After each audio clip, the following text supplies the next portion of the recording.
March 30 വിശുദ്ധ Mary Nicholas ആൻറ്റോയിൻ ഡാവേലൂയ്. പ്രമുഖവും ഭക്തയുമായ ഒരു കുടുംബത്തിൽ ജനിച്ച അദ്ദേഹത്തിൻ്റെ പിതാവ് ഫാക്ടറി ഉടമയും നഗരസഭാ കൗൺസിലറും സർക്കാർ ഉദ്യോഗസ്ഥനുമായിരുന്നു. ആൻറ്റോയിനും അദ്ദേഹത്തിൻ്റെ 2 സഹോദരന്മാരും പുരോഹിതന്മാരായിരുന്നു. 1834 ഒക്ടോബറിൽ ഫ്രാൻസിലെ പാരീസിലെ ഈസി-ലെസ് മൗലിനോക്സിലുള്ള സെയിൻറ്റ് സുൽപ്പീസ് സെമിനാരിയിൽ പഠിച്ച അദ്ദേഹം 1841 ഡിസംബർ 18 വൈദികനായി. ഫ്രാൻസിലെ റോയിയിലെ ഒരു ഇടവകയിൽ അസിസ്റ്റന്റ് പാസ്റ്ററായി. 1843 ഒക്ടോബർ 4 പാരീസ് ഫോറിൻ മിഷൻ സൊസൈറ്റിയിൽ ചേർന്നു.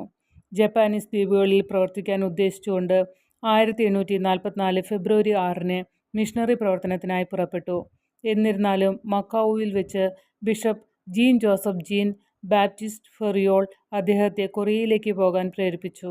അദ്ദേഹം വിശുദ്ധ ആൻഡ്രൂ കിം ടെഗോണിനൊപ്പം അവിടെ യാത്ര ചെയ്യുകയും 1846 ഒക്ടോബറിൽ എത്തിച്ചേരുകയും ചെയ്തു.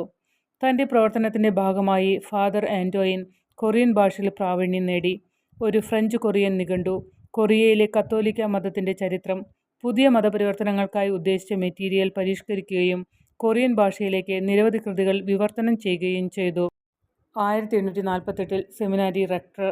1855 നവംബർ 13 പിയൂസ് 9 മാർപ്പാപ്പ കൊറിയയിലെ കോ-അഡ്ജൂട്ടർ ബിഷപ്പും അക്കയുടെ ശീർഷക ബിഷപ്പുമായി നിയമിതനായി.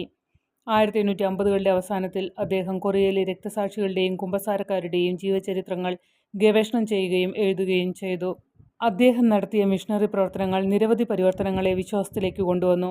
തൻ്റെ മുൻഗാമിയായ വിശുദ്ധ സിമിയോൺ ഫ്രാങ്കോയിസ് ബെർണ്യൂക്കിസിൻ്റെ രക്തസാക്ഷിത്വത്തെ തുടർന്ന് 1866 മാർച്ച് 8 അദ്ദേഹം കൊറിയയുടെ അപ്പസ്തോലിക് വികാരിയായി. ബിഷപ്പ് ആൻറ്റോയിൻ 3 ദിവസത്തിന് ശേഷം 1866 മാർച്ച് 11 അറസ്റ്റിലായി.